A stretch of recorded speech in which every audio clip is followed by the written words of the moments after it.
said unto Satan, hast thou considered my servant Job, Right. that there is none like him in the Okay. earth, Yep. a perfect and upright man, one that feareth the Most High and escheweth evil. Then Satan answered the Lord Yahawah and said, doth Job fear the Most High for naught? Hast thou not made an hedge about him Yep. and about his house? So the Most High is communicating with the spiritual demon Satan about Job, because he's going to command Job to mess with, he's going to command Satan to mess with Job. Later on, go on, brother. And about all that he have on every side, that has blessed the work of his hands, and his substance is increased in the land. But put forth thy hand now and touch all that he have, Yep. and he will curse thee to thy face. Yep. And the Lord Yahawah said unto Satan, behold, all that thou have is in thy power. Right. Only upon himself put not forth thine hand. Right. So Satan went forth from the presence of the Lord Yahawah. Right. So the Lord commanded him to go forth to mess with Job. That's the only time he went to go mess with Job.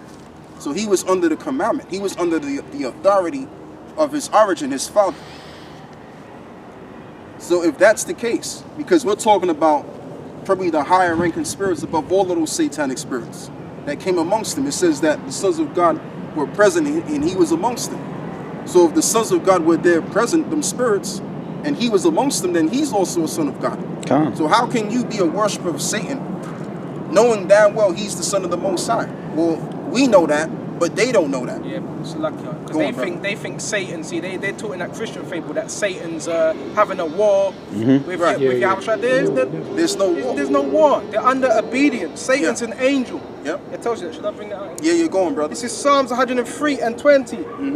Bless the Lord Yahawah, ye his angels, Yep. that excel in strength. Right. Bless ye the Lord Yahawah, angels that excel in strength. Because you got strong demons on the left-hand side as well as you have on the other right-hand side. And they all obey, or should I say they're under the obedience of the Most High Yahawah, the Father of spirits, in Hebrews the 12th chapter. Let's go and read that. Go on, That brother. excel in strength, that do his commandments. Right, that do his commandments. So when we go back to the book of Job, the 2nd chapter, what was he doing? What was Satan doing during the time of Job? The commandment of the Most High. So again, as I'm going to say, how can these sorcerers and those that are in these different witch coven settings, how can they believe in just Satan, thinking that Satan is going to do their own thing? But obviously they're going to think that, because they don't know that Satan is of the Most High. All right, they don't know this. But this just goes to show you that the difference between the sorcerers and those that are involved in witchcraft is only so much they know. They don't know everything. Now, when you read the book of Daniel, the 2nd chapter, Nebuchadnezzar the king, he wanted his dream to be interpreted. So you had men of wisdom that he was surrounding himself with, or that was surrounding him, right? And none of them could actually break the interpretation of the dream down. But the only man that could do that was the prophet Daniel.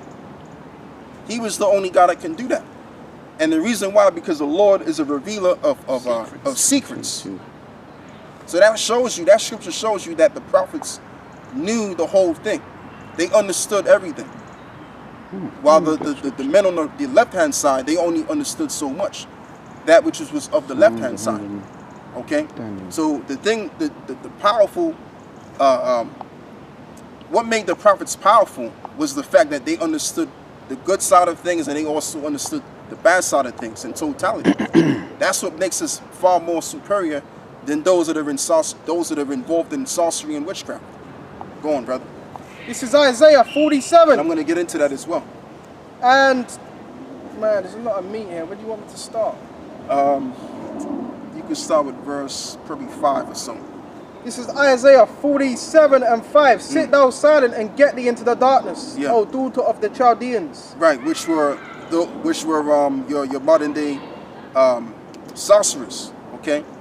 Which they were doing sorcery back then. The Chaldeans, they were excellent in that kind of field of work. Go on, brother. For thou shalt be no more called the Lady of Kingdoms. I was rough with my people. I had polluted my inheritance and given them into thine hand. Right. Thou didst show them no mercy upon the ancient that has very heavily laid thy yoke. Yeah, meaning they showed no mercy unto the house of Israel, the nation. The old of us and also the young of us, they had no mercy upon us. As we're seeing right now, you got a lot of people in these jails that have been wrongfully accused of a crime they didn't commit, incarcerated as well. Okay, so Esau's already showing not having mercy upon the ancient and also the young. He don't give a shit about us, man. But the Lord is going to pay him back for that. Eventually. Go on, brother.